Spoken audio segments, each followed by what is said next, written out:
"She's just using you, Logan. Single mothers always do. They take what they can, then leave." The words echoed down the marble hall as the snow outside thickened. That night, she stood at the mansion gate with two little girls in her arms, one burning with fever, the other whispering, "Mom, are we going home?" But there was no home, just the cold, and a man watching from the window who almost didn't open the door. Years later, when his empire crumbled and everyone he trusted walked away, it was that same woman who showed up first. The one they said was using him. Turns out, she was the only one who ever stayed. I'll tell you what happened that night. But before we dive into today's story, tell me where you're listening from today. What's the weather like out there? I love seeing our community grow. Each of you adds something special to these stories. If you believe that every tale of pain deserves its moment of hope, subscribe now and join us for more. So go on, prepare a cup of tea or coffee, settle in, and let's start this journey together. Snow hammered the windshield in hard white sheets, the wipers beating time like a heart in panic. Logan Bennett eased off the gas and squinted through the storm. That's when he saw her huddled at the iron gate of a brownstone, coat too thin, hair wet, two little girls pressed into her sides. For a moment, she looked almost like a beggar lost in the storm. One child's head lolled, the other whispered, "Mom, are we going home?" The woman didn't answer. She just kissed their foreheads and held on. Logan pulled to the curb, hazard lights flashing orange over the snow. He stepped out, cold slicing through his suit. "Hey," he called, voice low so he wouldn't spook them. "Do you need—" The woman turned. Recognition hit him like black ice. Olivia Carter. For a second, they were 17 again, her laughing in a crowded hallway, him clutching textbooks and pride. He'd heard years later that she'd had to raise two daughters alone, not his. The memory vanished under the white blow of winter.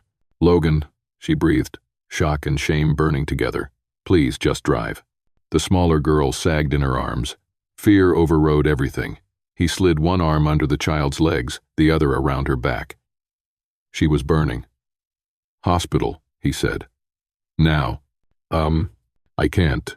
Then argue in the car. They tumbled into the back seat, heat hissing through the vents.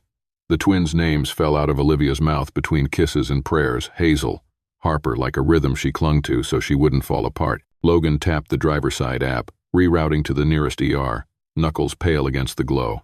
In triage, Olivia shook as the nurse took Hazel from her arms. "Fever. 2 days. We were trying to get a shelter bed." "Insurance?" the nurse asked. Silence. Logan stepped forward. "Put everything under Bennett Group. No delays."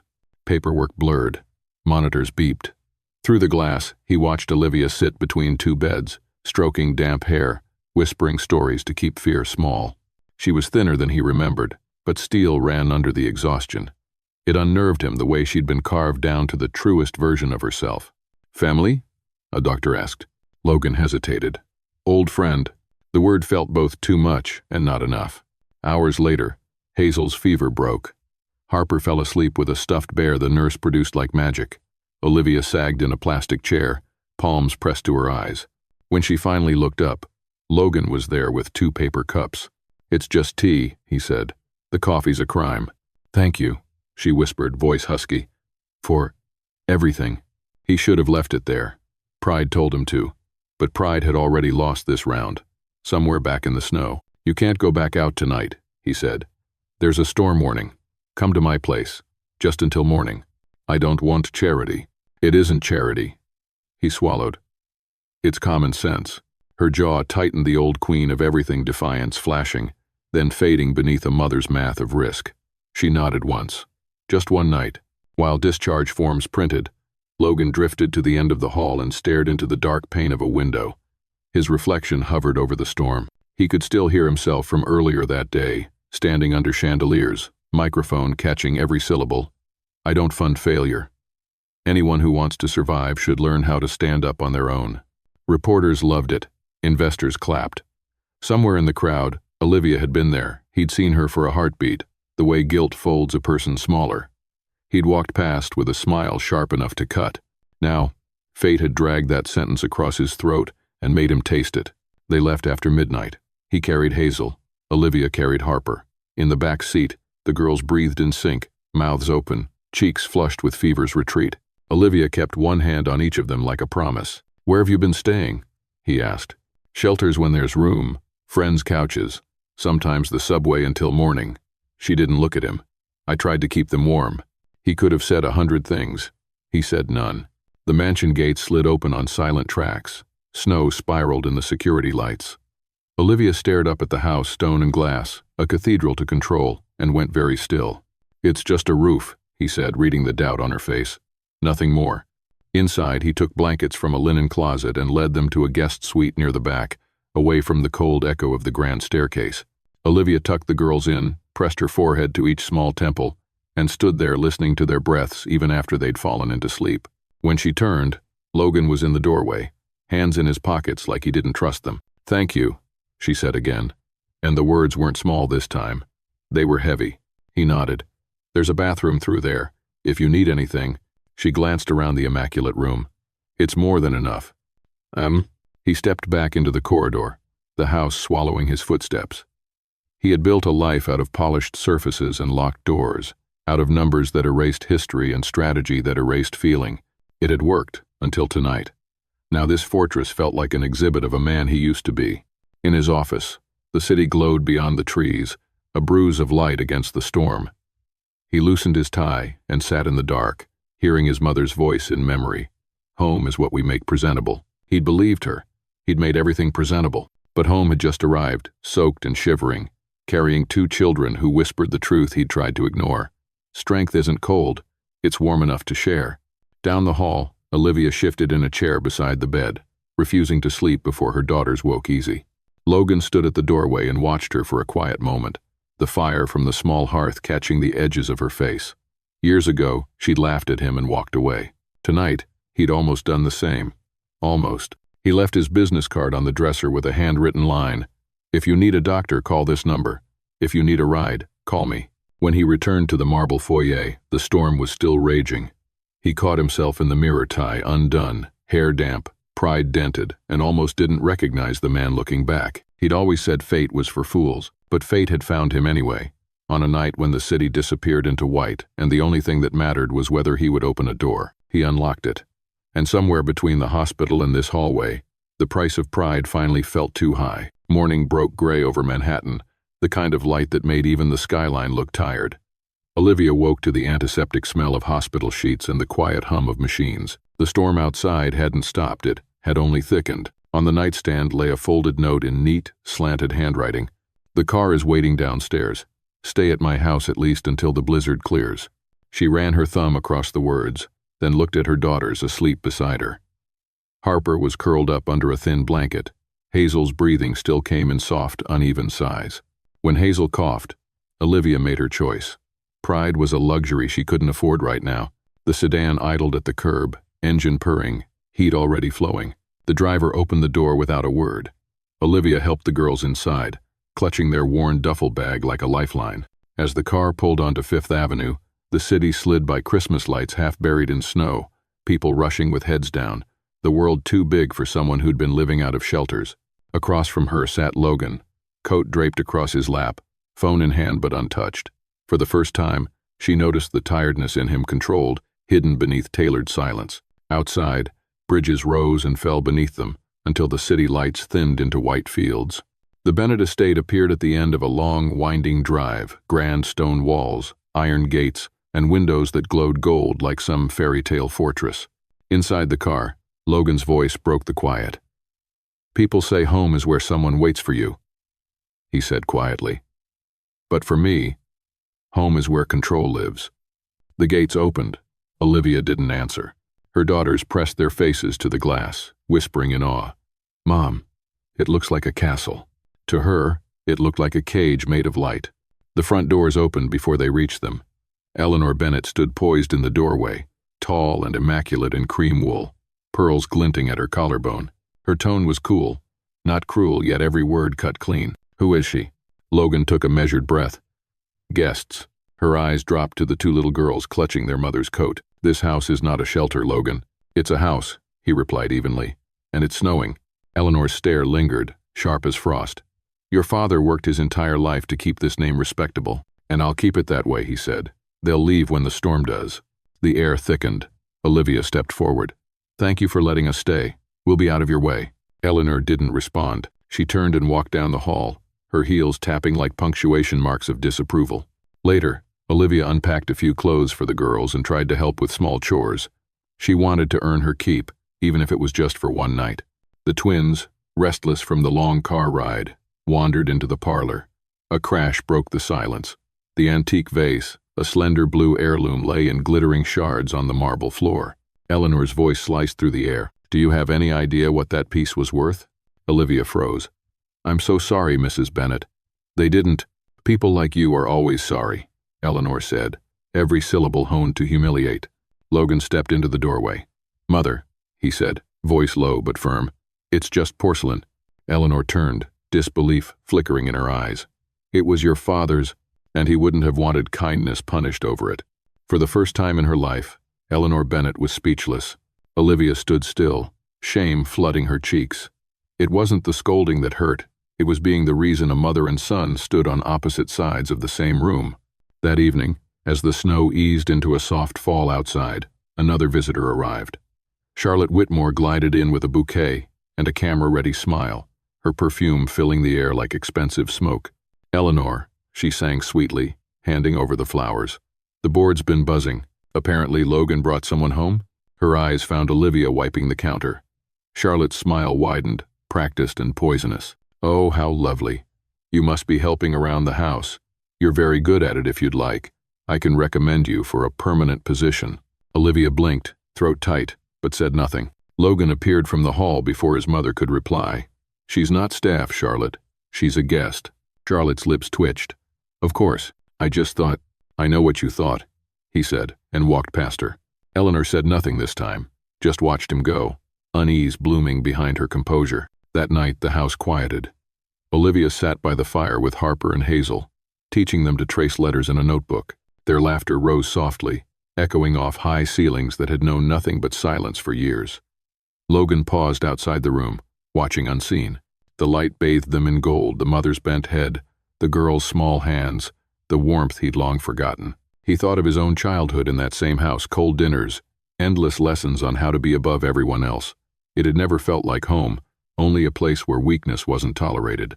Olivia looked up and caught his gaze through the half-open door. For a moment neither moved. She smiled faintly, tired but real. Something in him thawed.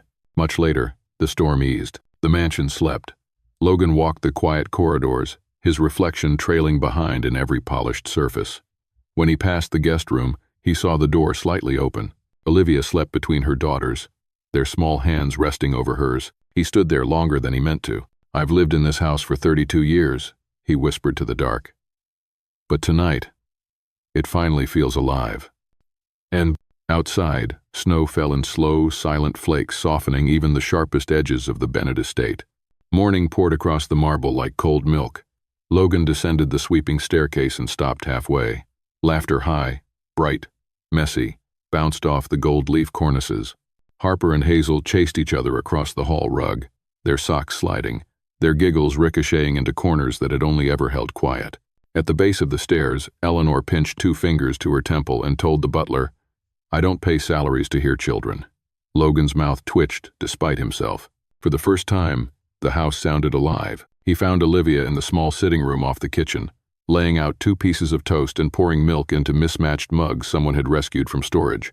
No one had brought breakfast.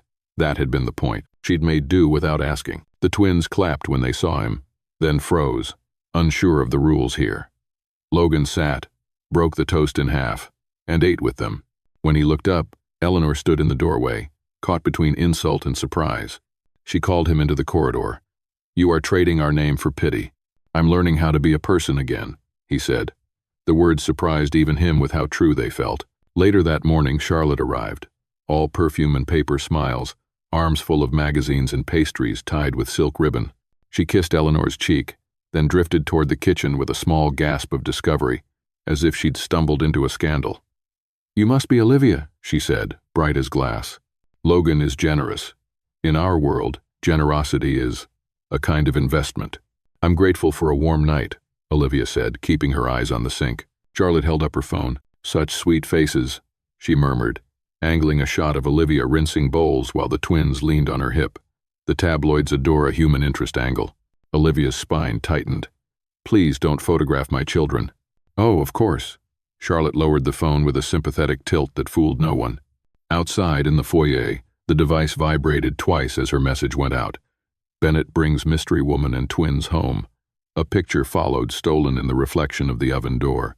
By afternoon, the storm knocked the power out. The house, stripped of its chandeliers, felt suddenly honest. Olivia lit candles in the kitchen, the flames small halos along the counter. Logan came in cradling a flashlight and set it aside. You okay? He asked. I've slept in bus stations, she said, smiling into the candlelight. This feels like luxury. They stood in the hush of a mansion reduced to breath and whisper.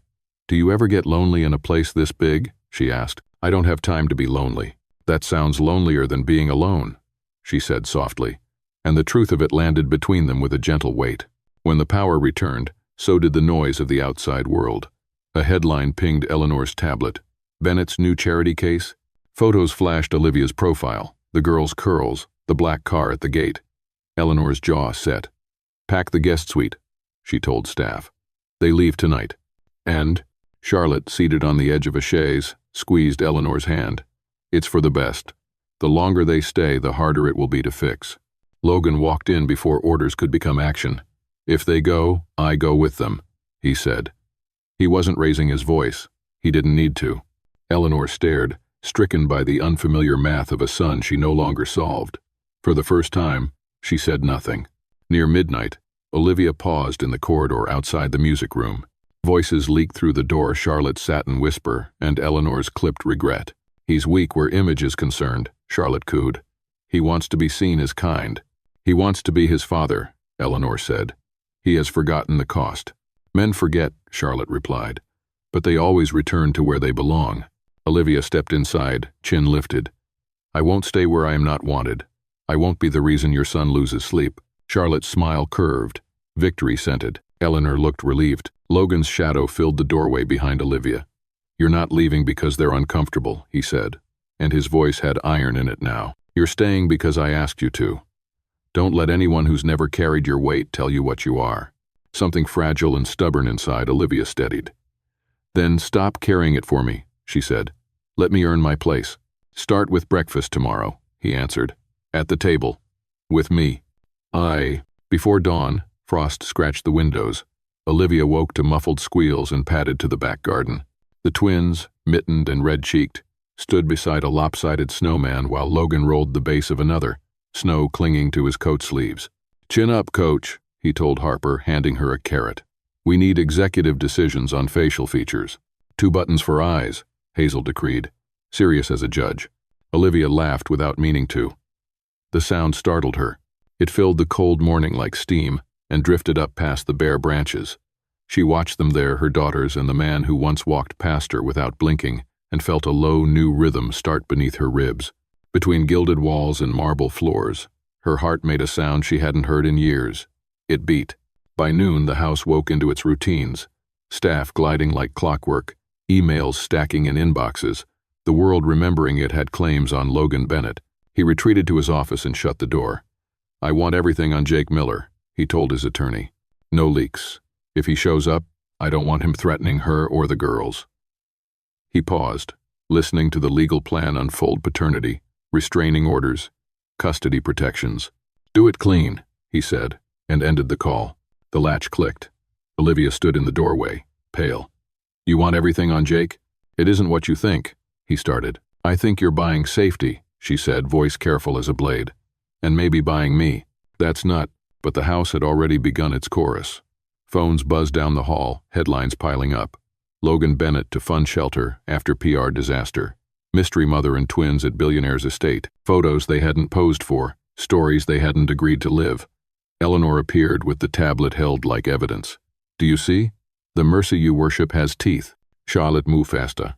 By evening, she had given a quote to a friendly columnist. Logan and I are taking time. He has a big heart. He's helping someone from his past.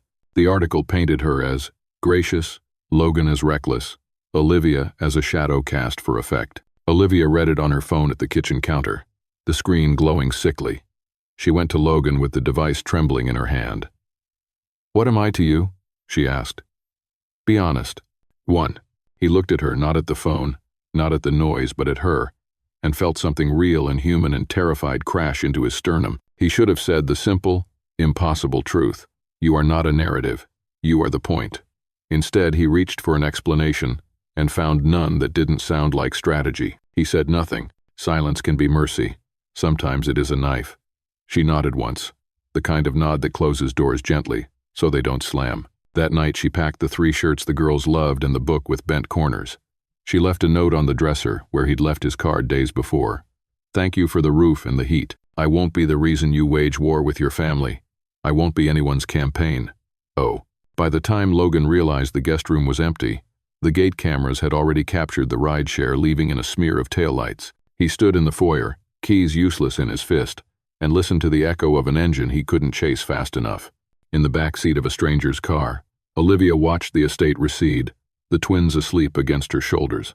We're not going back, she whispered, and the words hurt because they felt like safety.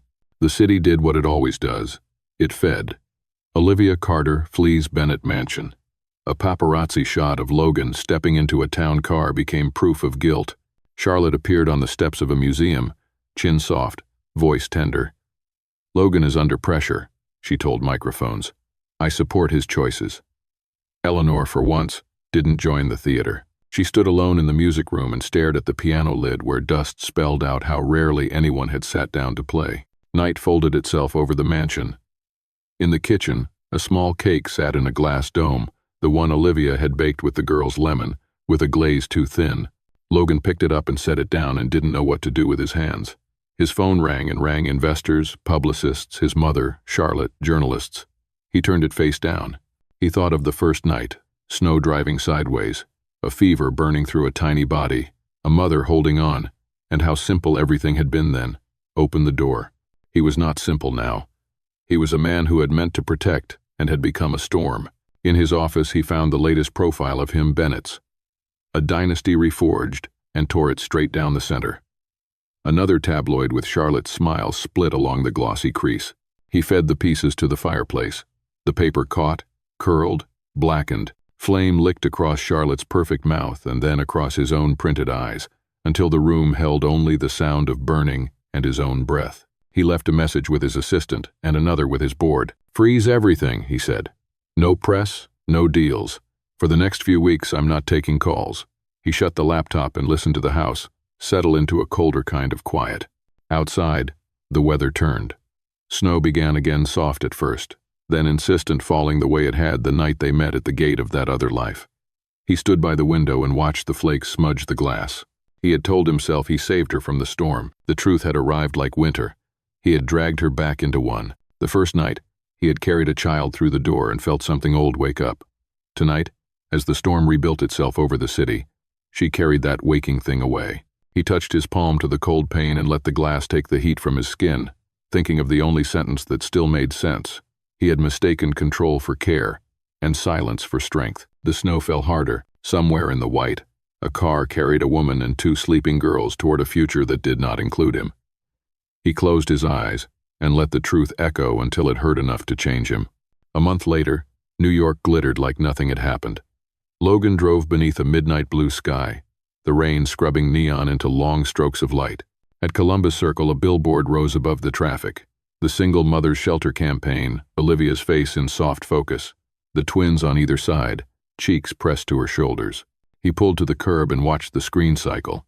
The city didn't lack for light. It just lacked the person who made him want to look at it.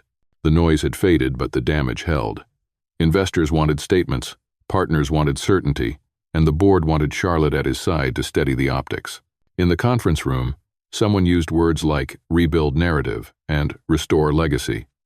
Eleanor ended the meeting with a cool decree. Announce your engagement to Charlotte and close the wound. Logan leaned back, hands clasped.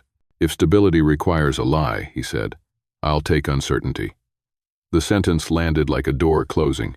For the first time, Eleanor was the one left staring at the wood grain. He stopped showing up to cameras. He slept on the sofa in his office, then not at all. On Tuesdays, he walked to a narrow cafe where Olivia had once taken a shift between classes and last chances. He sat at her old corner table until the steam left his cup. When the barista asked who he was waiting for, Logan said, No one. I'm waiting for my mind to stop searching. It didn't. Boston's edges framed a different film. Olivia rented a small house with a crooked porch and a maple tree that scattered helicopters onto the lawn. She woke before the girls, baked before the sun, and taught after dinner. When Harper asked at bedtime if she missed Mr. Logan, Olivia smoothed her hair and said, "Some people come to teach us courage. Then they step back so we can prove we learned it." She meant it. She didn't hate him. She just wasn't ready to forgive the world he came with. Back in New York, Charlotte tightened her net. She pressed Eleanor to leverage family shares, to nudge Logan into a quick marriage before the market caught fire. At a private party in a glass-walled penthouse, Eleanor passed a cluster of laughing guests and heard Charlotte say, careless and clear, "I need a prenup signed before Bennett wakes up." A laugh followed, bright as breaking crystal. Eleanor's face did not move, but something old and flinty inside her did. On a gray afternoon, Logan returned to the hospital where he'd first carried Hazel in from the storm. He asked for records. The nurse remembered them instantly. "The little one's healthy," she said, smiling. "Her mom sends boxes of muffins every Friday. The night shift fights over the blueberry." Logan left with a paper bag from the cafeteria and ate in the parking lot, tasting sugar and flour and a gentleness he hadn't earned. There are kinds of sweet that don't use sugar, he thought. They use intention. In the mirror that night, the man in the suit stared back at him with museum glass eyes. He loosened his tie, then pulled it off, stuffing it into the trash as if it might strangle him in his sleep. He called his assistant. "Sell the yacht," he said. "Wire every dollar to start a fund for single mothers. Anonymous. If my name appears anywhere, the deal is dead." He didn't practice the line. It arrived fully formed, like a truth finally given air. A week later, a local station ran a quiet story. An anonymous donor had rescued the shelter's winter program with a 7-figure gift. The anchor smiled. The director cut to footage of volunteers handing out coats. Logan clicked the TV off before the credits. The room felt different, even with no one to applaud, even with no one to forgive him. Outside, rain lightened to mist, and for the first time in weeks, the city breathed with him instead of against. No cameras waited in his driveway. No mother called to approve. He sat in the dim and let the small, private sense of rightness settle, unadvertised. No one saw the change. He realized, for once, that no one had to. "Good," he said to the empty room and almost smiled. Morning in Boston began with the smell of butter and maple. Olivia flipped the sign on a narrow storefront window. Carter's Maple Bakery. The bell above the door chimed as the first regulars filed in, the kind of neighbors who learned names faster than gossip. Before she could tie her apron, someone slid a thick envelope into the brass mail slot and vanished down the sidewalk. She opened it on the counter, city permit stamped and paid, a small grant approval, and a letter on cream paper. Hope and Hearth Foundation is pleased to support your expansion equipment, training stipends, and child care vouchers for staff. From a friend who believes in you. She read it twice. The twins burst through the kitchen with flour on their noses. "Does this mean more cupcakes?" Harper asked. "It means more room for breathing," Olivia said, laughing into the surprise of it. Logan arrived in Boston and didn't cross the bakery's threshold. He watched from the far side of the street, hands jammed in his coat pockets, as Olivia leaned across the case to hand a small bag to a nurse in scrubs. He visited a community center at noon, listened more than he spoke, and used the foundation to fund evening childcare and a skill-building program for women who had no time for school in daylight. He slept in a small hotel and walked anonymous blocks, letting the city scrape polish off him he no longer wanted. "I used to think redemption meant she forgave me," he told himself as he signed another grant. "Now I think it means living in a way that deserves forgiveness, whether it comes or not." Fate didn't send thunder, it sent a distracted driver. One rainy afternoon, a delivery van kissed the back bumper of Olivia's hatchback as she waited at a light. She hit her head on the headrest and tasted metal. By the time she pushed the door open, a familiar voice was there. "Don't move," Logan said, already dialing. In the ER, he stayed out of the way and close enough to steady her when the nurse asked her to stand. He paid the bill without ceremony. "I'm not here to make you remember," he said at the curb when they discharged her. "I just wanted to be certain you were okay." She held his eyes and didn't say yes or no. She didn't ask him to stay. She didn't ask him to leave. The air shifted in New York, too. Eleanor sat across from a hard-eyed interviewer on a public affairs show. When the old scandal surfaced, the woman who had once guarded the Bennett name like a gate looked at the camera and said, "She taught me what dignity means, the kind you carry when no one's clapping." The line cut through the algorithms like sunlight, and for once public opinion bent toward the thing that deserved it. Charlotte threw a glass against a marble counter and began dialing a new ally with an old name, Jake Miller. Hope and Hearth sent another letter. This time it was an invitation. Would Miss Olivia Carter serve as a formal advisor on training curricula and microgrants? She covered her mouth with the page and laughed, small and startled. The twins danced around the island, chanting that their mother was the best at everything. She let herself feel proud without checking the room for permission. She still didn't know whose signature sat behind the foundation, and maybe that was better for now. The launch event was nothing like a Bennett gala. It took place in a sunlit hall with folding chairs and a borrowed piano. Volunteers wore name tags printed at home.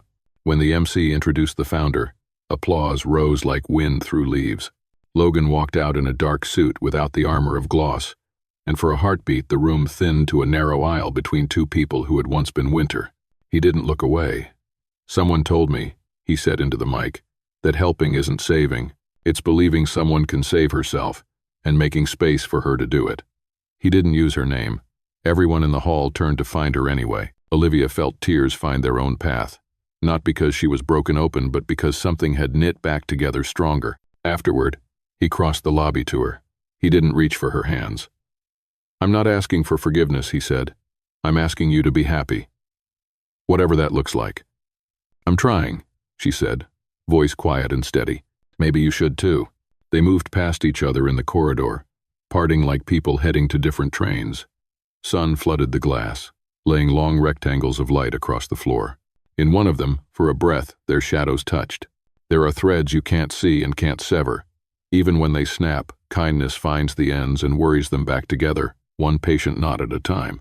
The morning news broke like gunfire. Jake Miller, biological father of the twin daughters of Olivia Carter, has filed for DNA testing and accused businessman Logan Bennett of concealing the children's identity. Logan sat at his kitchen counter, coffee untouched, as the anchor's voice sharpened.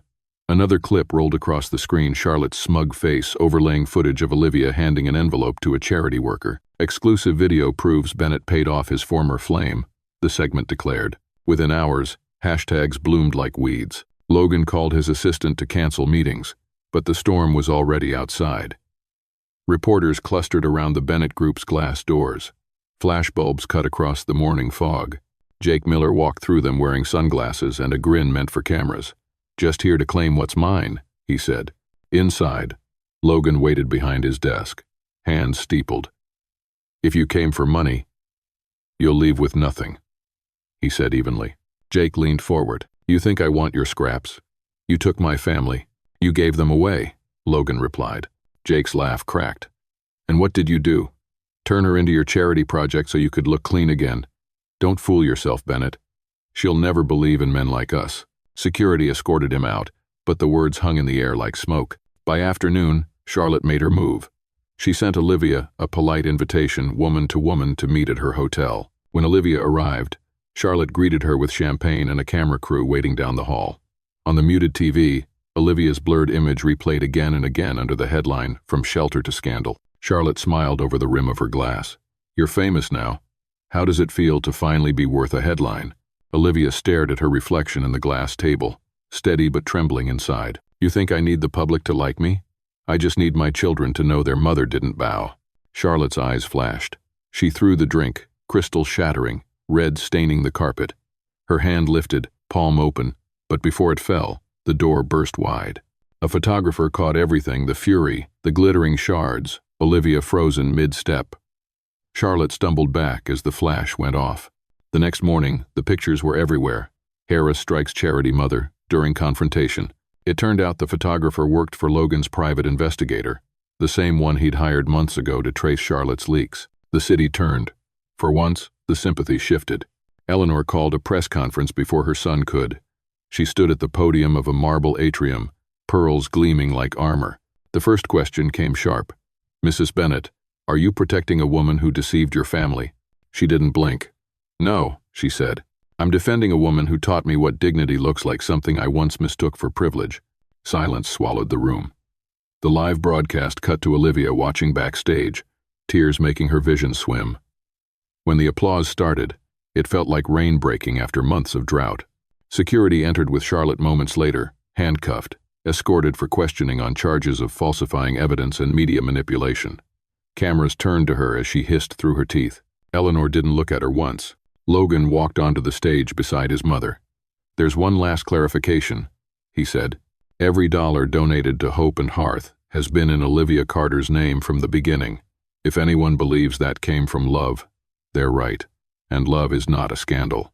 He stepped back and held out his hand. Olivia crossed the distance without hesitation. When their fingers met, the flash of a dozen cameras caught it, the room bursting with light. Outside the hotel, reporters shouted questions into the bright afternoon. Logan and Olivia paused on the steps, their shadows long and even. "I don't know what tomorrow looks like," he said quietly. "Then let's just be right about today," she answered. Later, in his voiceover for the evening broadcast, Logan's words would play against the footage. "In this city, everyone fears being seen as weak, but sometimes, weakness is just honesty waiting to be spoken aloud." The storm had spent itself, but the light still trembled. News anchors now spoke softly, almost reverently. Charlotte Whitmore, charged with defamation. Jake Miller missing, under investigation for extortion. Hope and Hearth Foundation hailed as a model of social trust. The noise of outrage had thinned to the hush of consequences. Logan woke in a small apartment near the river, where the only sound was the hum of pipes and the city yawning awake. No marble floors, no morning briefings, just sunrise bleeding gold over glass. He stepped out onto the balcony, bare feet against the cold metal, and whispered to no one. Finally. In Boston, a bell rang above a bakery door. Eleanor Bennett stood on the threshold, her breath visible in the morning chill. Olivia wiped her hands on her apron. "I didn't expect you," she said. "I know." Eleanor placed a small velvet box on the counter. Inside lay the pearl bracelet once meant for Charlotte. "If you decide to leave, I'll understand. But if you stay, you'll have a home that's different from the one I built before." Olivia traced the smooth pearls. "I don't need acceptance born of guilt," she said softly. "Only truth." Eleanor smiled, the first unguarded smile of her life. "That's why I want you to stay." The door chimed again an hour later. Logan entered carrying a small bouquet of lavender and a folder thick with papers. No suit, no entourage, just a man who looked like he'd slept and meant it. "Partnership proposal," he said, sliding the folder onto the counter. "Carter's Maple Bakery and Hope and Hearth. Homemade with love." Olivia raised an eyebrow. "And you're here as who, exactly?" "A man who's made enough wrong starts," he said, "and wants to begin where he should have." She considered him for a long moment, then handed him a mixing bowl. "Then start by not ruining the batter." He spilled flour within 5 minutes. The twins screamed with laughter. Eleanor chuckled from the corner, and Olivia couldn't stop smiling. Watching him wipe his hands on a towel too small for the mess, she thought that maybe forgiveness wasn't about erasing the past but recognizing the effort in the present. That evening they ate under strings of backyard lights, candles flickering between plates. Logan told stories about the night he found them in the snow. "Do you regret anything?" Hazel asked. "Every day," he said, "but only because regret teaches me how not to waste another one." Olivia nudged him. "That's the best use for it." Later, when the plates were cleared, Logan led her to the front of the bakery. Above the door hung a new sign, freshly painted, "Carter and Bennett. Home is where we rebuild together." "I won't promise never to fall short again," he said, "but I promise to fall on your side." She smiled. "Just keep your heart where it belongs. The rest will follow." They stood beneath the streetlight as the first flakes of winter returned soft, forgiving, nothing like the storm that started it all. Inside, the twins danced around Eleanor, their laughter stitching the night together. The camera of imagination pulled back slowly, 4 figures in warm light, framed by the bakery windows, their reflections shining onto the snow. "People think endings are about perfection," Logan's voice whispered in the mind's echo. "But sometimes an ending is just the moment you stop running from ordinary life and finally choose to live it. And somewhere in that ordinary life, among sugar, laughter, and second chances, the world finally felt whole." The first cold of winter settled over the backyard like soft breath. String lights draped from maple to fence post, humming low, turning the bakery's garden into a small, warm universe. Olivia stepped onto the flagstones with a hammer and a ribbon, straightening the wooden sign she'd painted by hand. "Private event, Carter and Bennett wedding." Inside, the twins rehearsed their lines as if they were headlining Broadway. Outside, the breeze lifted the smell of butter and sugar from the kitchen and carried it through the lights. Logan watched from the doorway, sleeves rolled, collar open, A man who used to move cranes with his signature now tying mason jars with twine. "You sure you want small?" he said, almost teasing. "We could rent the plaza, scare the pigeons on Fifth with a fireworks show." Olivia smiled without turning. "I want the place where I learned how to breathe again." They spent the morning the way ordinary people do, arguing about chairs, losing and finding the ring, icing the cake that Olivia refused to let anyone else touch. Eleanor arrived carrying a box, pearls glinting at her throat but a softness replacing the old steel in her eyes. She slipped on gardening gloves and began wiring eucalyptus to the arbor. "Once," she said, not looking up, "I would have called this rustic." She glanced toward her son, and then at Olivia. "Now I call it right." Later, in the tiny office behind the bakery, Eleanor found Logan adjusting a crooked boutonniere. She closed the door. "When your father gave me this," she said, opening her palm to reveal a silver cuff, "he told me love is not a performance, it's a responsibility." She fastened it around Logan's wrist. "You no longer look like the man I tried to manufacture. You look like the one I prayed to meet when I was still honest." He blinked hard. "I thought love was proving myself," he said. "Turns out it's learning to listen." She kissed his cheek as if she had always known how. At dusk, the backyard filled. Women from Hope and Hearth stood shoulder to shoulder with neighbors and two old brick masons who had once worked Logan's first site. The twins came first down the makeshift aisle, petals flying, giggles uncontained. Olivia followed, in a simple dress that moved like breath and a veil the color of cream, one hand on Harper's shoulder, the other on Hazel's. No organ, no string quartet, only wind chimes and the hush that happens when people realize they're witnessing something true. Logan took her hands. "I built towers out of money and glass. Tonight, I'm building a home out of your faith," he said. "When I am tempted to reach for control, I will reach for you. When fear shouts, I will answer with patience. When storms come, I will remember a night of snow and a woman who taught me what courage is." Olivia's voice did not waver. "I thought forgiveness meant surrender," she said, "but it means choosing love without forgetting the cost. I will protect what we're making with truth. I will not mistake quiet for weakness or strength for pride. I will keep the door open, even to the parts of us that still need mending." The officiant asked if anyone wished to speak. Eleanor lifted a hand.